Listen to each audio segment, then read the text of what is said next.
Hello YouTube, it's Chris, Harriet Pipes. How's everyone doing? Cheers. End of a beautiful day, beautiful spring day today in the French countryside. And I'm finally there. I've fettled all the pipes for Chicago, made them nice. Just 7 left to do the final finish on, which I was working on this week. So the oil's curing on those, they're all sandblasted. So the oil takes a bit longer. And smoking, the last of this tin of film, I think I've got maybe 2 more bowls left in that, in a new shop pipe.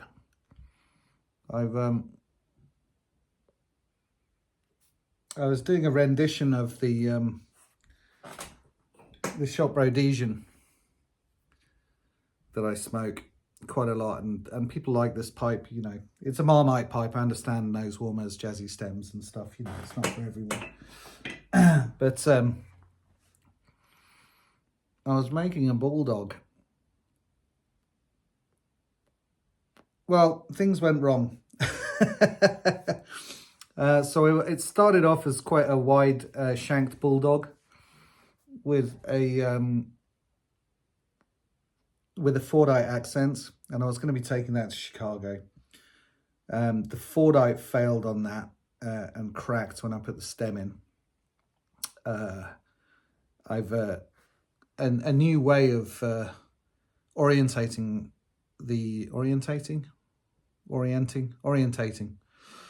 I think. Correct me if I'm wrong. It's probably one in America and one in the UK, and I'm stuck between the two, I think. But it's a really cool effect. But it didn't work the way I did it. I've now found a way of doing it. So, you know, when you fail at things, you have to think around them. So I took that off. Shortened the shank a bit, which then changed the look of the pipe, and I wasn't happy with the width of the shank then, and yada yada. It went on. Anyway, in the end, the pipe failed. I went too thin here, and so I just glued the stem in and kept it as a shot pipe. So this is a fixed stem bulldog nose warmer, and it's a shame. It was a good idea and something I will revisit after Chicago. Let me know what you think. It's out of balance. It's the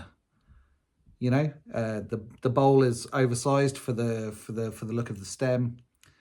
So I need to make it a bit wider here and stuff. So it's by no means the finished thing, but it's close to where I want it to be, and I'm sure I'll nail it next time.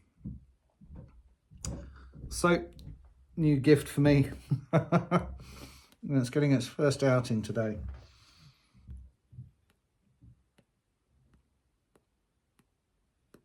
And now, squirreled away in bags, I've got 58 pipes for Chicago, which is great.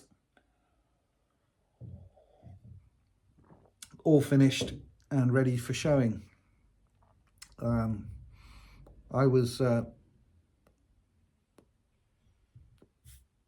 with Bruno last week, working with him, and he had some pipes that handmade pipes that he had finished, and I said, "Oh, they look great." Finish was mirror finish. And he hadn't even waxed them, which was infuriating. And he's such a great guy. I said, "How on earth do you do that?" So he showed me. So I've now revisited all my Chicago pipes today. And it's a tweak on the finishing technique I was using before. Obviously, I'm not going to share that with anyone. But it's, you know, it's no wizardry. It's still oil and wax. And yeah, they're looking a hell of a lot better than they did before. So I'm really pleased about that. Thank you, Bruno, if you watch. See you tomorrow. So that's taken up a bit of time, you know, getting everything. I don't want any silly little micro scratches or anything showing up at my first big pipe show. So I've really spent basically the week making sure everything is, excuse me, is up to muster.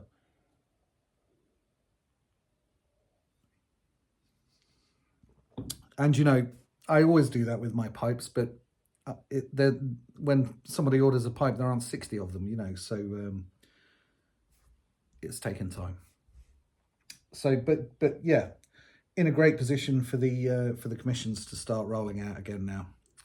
I thought I was there last week, but now with refinishing all the pipes, now I'm happy. Got the final handmade to show you. It's just oiling at the moment. It's a Plateau Dublin with a contrast blast, a horn extension, and a green Cumberland stem. So once that oil has cured in a day, that'll be on for a final finish as well, and ready to go. Oh, I figured out what was going on with my automatic focus. I managed to touch something on the phone that stopped it from doing it and was keeping everything on my face. So it wasn't, look, there you go, you can see some detail. Nice rings all the way around, lovely bit of horn, really dark with a sort of a couple of light bits running through it, flared out, and stem. And then I had the rest of them are fledglings, which for those of you who don't know, are hand finished pipes rather than handmade from start to finish, from very old French stock.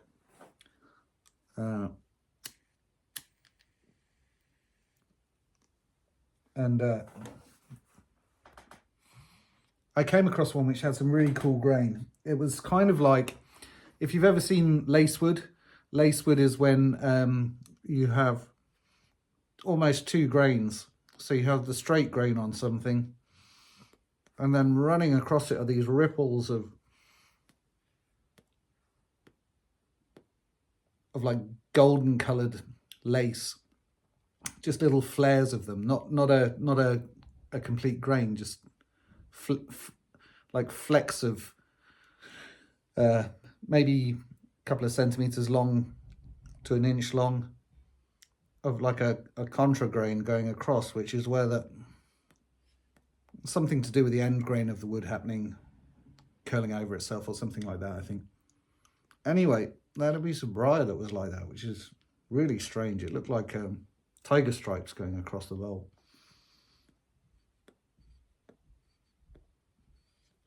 So as I was sanding it, there was a fault on the side, so it was no good for a smooth. So I thought, well, I'll blast it and hopefully that fault will disappear. And it did. But it was so deep, it was deep enough that I wouldn't have been able to sand it out and have it smooth. So let's put that down. So I blasted it and the effect was superb, really unusual. This one, again, the oil is wet. But you can see there's like that's like the rings of the straight grain. You can see the ring at the front there. And then these flecks that were going through, it was really unusual. And all those were a different colour and it blasted fantastically well. I mean, it's a super cool blast. I don't think I've seen a pipe with a grain that looks like that before. Very cool. You can see on the bottom, so those are the rings. And it's not like a normal straight grain thing with the rings. It's not the same thing at all. It's It's very odd. You can see at the back there, kind of it's a similar texture to the ring. So anyway, that was really fun to, it's nice when things turn up, you know. Anyway, I was messaging with Jonathan today. If anyone's worried about him, Piper X1X, he's doing okay. We're working through his stuff. And he'll be back when he's ready. I hope he doesn't mind me saying so, but I sent him a message because I was a bit worried about him, and he's all right. He's coping. Can't keep a good man down for long. But while I've been missing channels, Chronicles of a Halfwit's disappeared for the hopefully temporarily as well. Those are two of my favourite channels, along with Trucking Piper Bob's super busy. He's not been making many videos. He did a video the other week saying sorry he's not been making lots of videos, but I guess it's how it goes, you know. Life gets in the way, and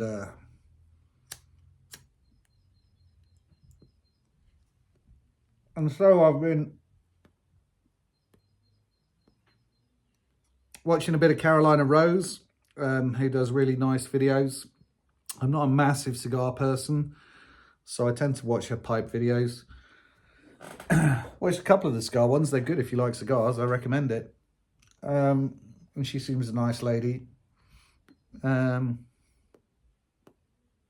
Richard Vobe's been knocking it out of the park for me recently. Every Sunday I'm in my workshop and working on Sundays and throughout the week, and it's nice to have some chatter going on, and I listen to it as I'm working on my pipes and sort of, you know, relax into my day. And then he recommended another channel, which is a chap who's a priest, Father John, and he is in the process of moving from his old home in Yorkshire to pretty much out in the sticks, to a new house which needs, by the looks of it, complete renovation. In the middle of nowhere, not much around, no neighbours, nothing. Living in his caravan while it all goes on, and he's not a young chap, you know. He's must be in his 60s, maybe a bit more. So really interesting guy, really interesting to listen to. What's his channel called?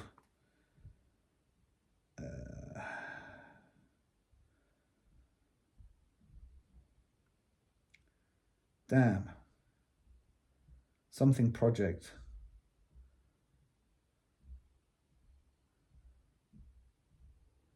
I'll put a link in the video down below. Apologies for not remembering. It's been a long day and my brain's not functioning clearly. But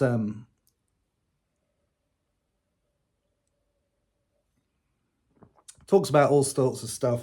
Pipe smoker, talks about his pipes and tobacco, and you know what he's doing in this huge project and upheaval later on in life, you know, which I think commands respect, because it's very easy in life to, you know, accept your lot and settle, you know, but not settling in a good way, settling for the cards you've been dealt, sort of thing. And I think as you get older, you have more commitments, and you know, more complications in your life. It becomes more difficult to move and to do things. I'm lucky I've always moved, and but I made a big career change a couple of years ago, and I've not looked back. And life is wonderful, more wonderful than it ever was. and it's a nice thing to feel in your 40s that you've landed, and this is exactly where you're supposed to be, and this is exactly what you're supposed to be doing. And so yeah, there's some, it sort of resonates with me, that channel.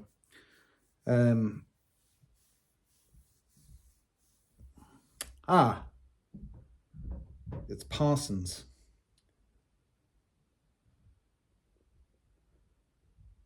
Parsons Progress.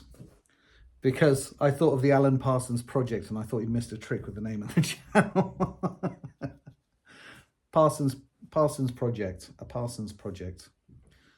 So yeah, so his project is a complete life upheaval to give him exactly what he wants out of life. And it's quite poignant. The last one I watched, he sort of said,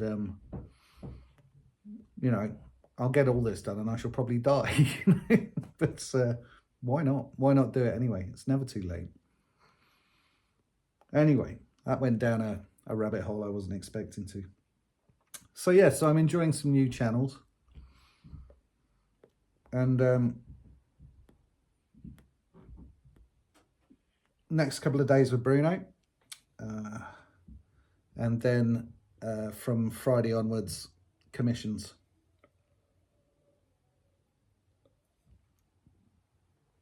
Speaking of which, I've had a few new people contacting me through the website. Often my replies go into your junk folders. So if you watch this video, I have replied. I'm just waiting to hear back from you. Okay.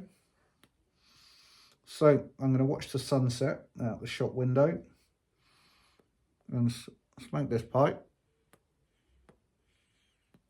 and have my beer